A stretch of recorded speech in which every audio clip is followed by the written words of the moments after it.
샬롬 할렐루야. 열왕기 하 2장 11에서 12절요.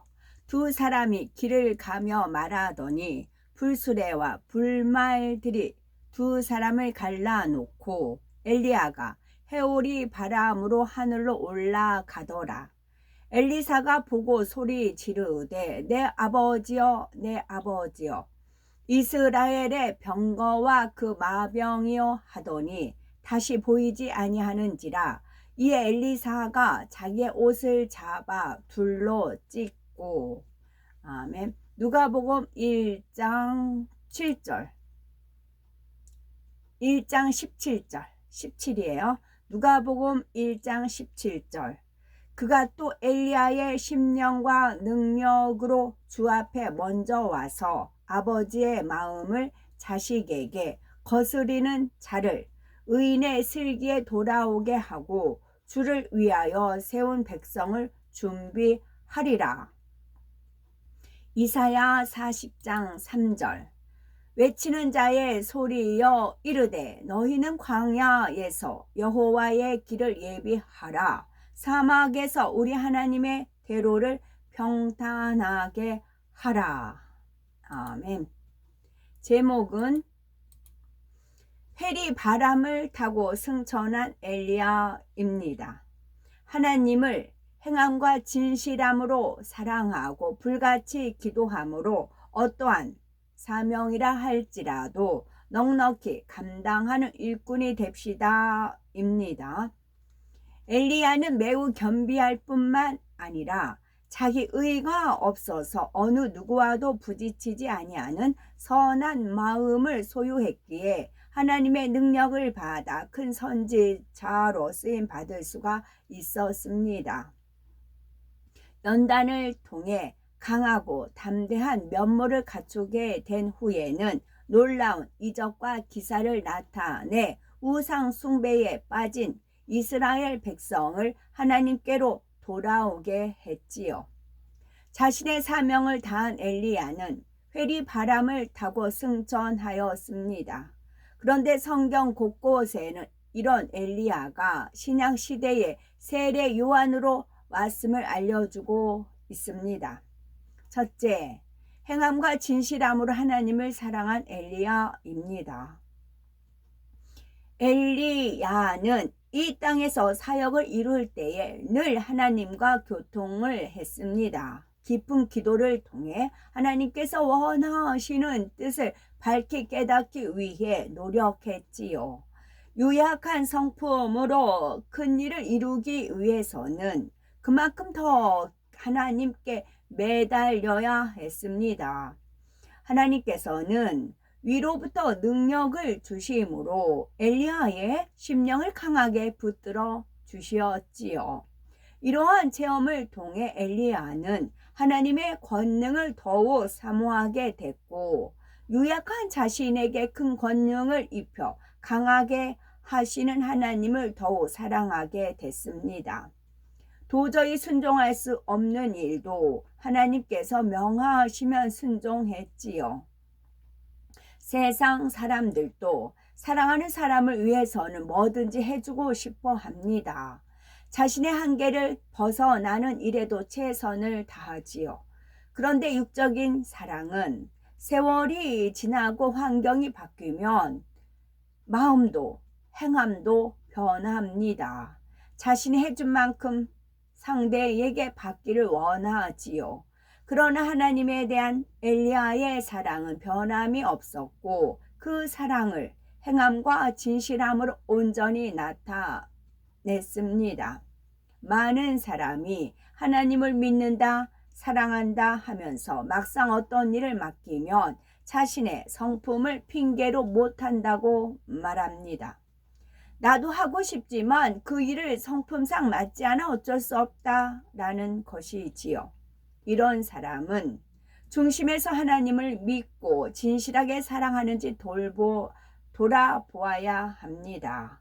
하나님에 대한 믿음과 하나님에 대한 사랑이 뜨거우면 성품은 아무런 상관이 없기 때문이지요.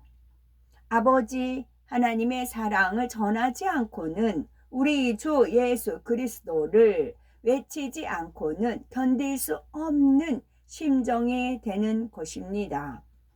육으로 심히 유약한 성품을 지녔던 엘리야는 혈혈 단신으로 거짓 선지자 850명과 대결해 불의 응답을 끌어내리기까지 했습니다.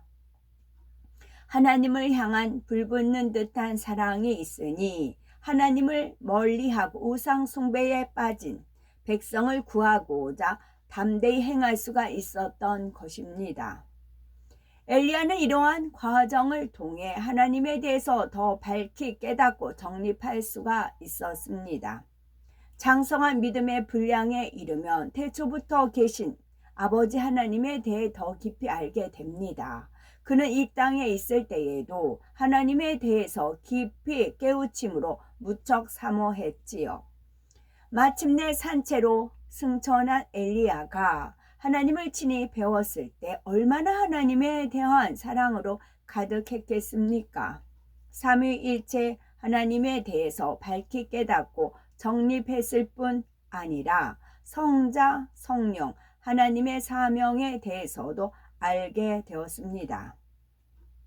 특히 성자 하나님은 구세주가 되기 위해서 사람의 몸을 입고 이 땅에 오셔서 화목 제물로 십자가에 달려 죽으셔야 함을 알게 됐습니다.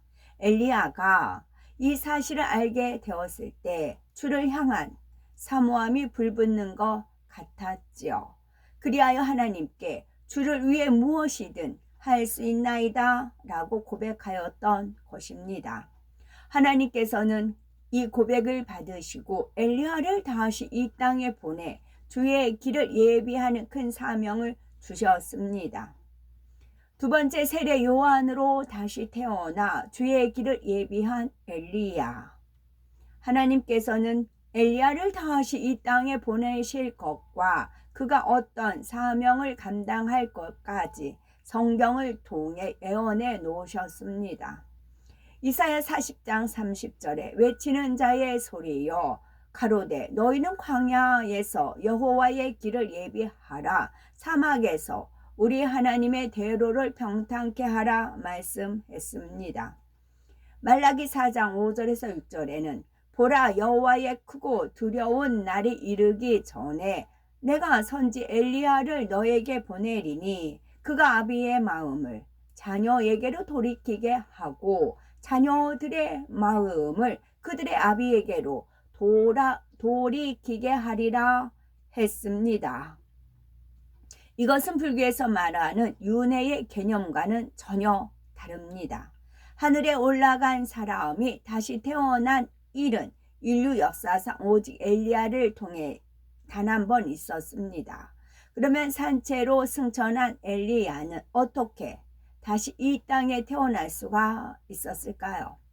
먼저 하나의 인간이 만들어지기 위해서는 부모의 정자와 난자가 결합한 수정체에 반드시 하나님께서 영을 보내주셔야만 합니다. 영이 주어지지 않는다면 모습은 사람이 돼 짐승과 다를 바가 없기 때문이지요. 그래서 하나님께서는 사람이 잉태된 지 6개월째가 되면 영을 보내주십니다. 주의 길을 예비할 세례 요한이 잉태되었을 때 그에게 보내주시는 영 안에 엘리야의 마음을 담아 보내셨지요. 엘리야의 영 자체가 아니라 엘리야의 마음에 담긴 영을 보내주신 것입니다. 예수님의 경우는 동정녀 마리아의 몸을 빌려 성령으로 잉태되셨기에 육의 부모의 길을 전혀 받지 않으셨습니다. 잉태됨과 동시에 주어진 영 자체가 바로 예수님의 마음이셨지요. 그런데 엘리야의 경우는 조금 다릅니다. 이미 사람의 생명의 씨가 결합된 상태에서 엘리야의 마음이 담긴 영이 주어진 것입니다. 그러니 부모의 길을 받아 그 영향도 받게 되지요. 그래서 하나님께서는 그 당시 사람들 중에서 가장 선하다 할 수 있는 사람들이 잉태한 태아에 엘리야의 마음이 담긴 영을 보내주셨습니다. 이렇게 태어난 사람이 바로 세례 요한이지요. 성경 곳곳에 세례 요한이 엘리야의 마음을 가진 사람임을 말씀하고 있습니다. 누가복음 1장 17절에 저가 또 엘리야의 심령과 능력으로 주 앞에 앞서 가서 아비의 마음을 자식에게 거스리는 자를 의인의 슬기에 돌아오게 하고 주를 위하여 세운 백성을 예비하리라 했습니다.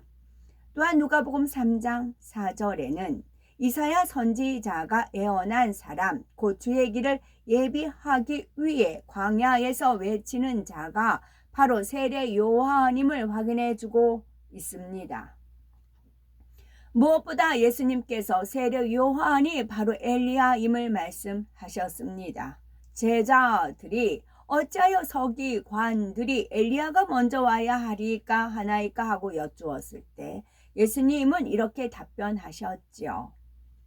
엘리야가 과연 먼저 와서 모든 일을 회복하리라. 내가 너희에게 말하노니 엘리야가 이미 왔으되 사람들이 알지 못하고 임의로 대우하였도다. 인자도 이와 같이 그들에게 고난을 받으리라. 그제야 제자들은 세례 요한이 엘리야임을 깨달았습니다. 예수님께서는 근본 하나님의 본체로서 아무 흠도 점도 없으신 참빛이십니다.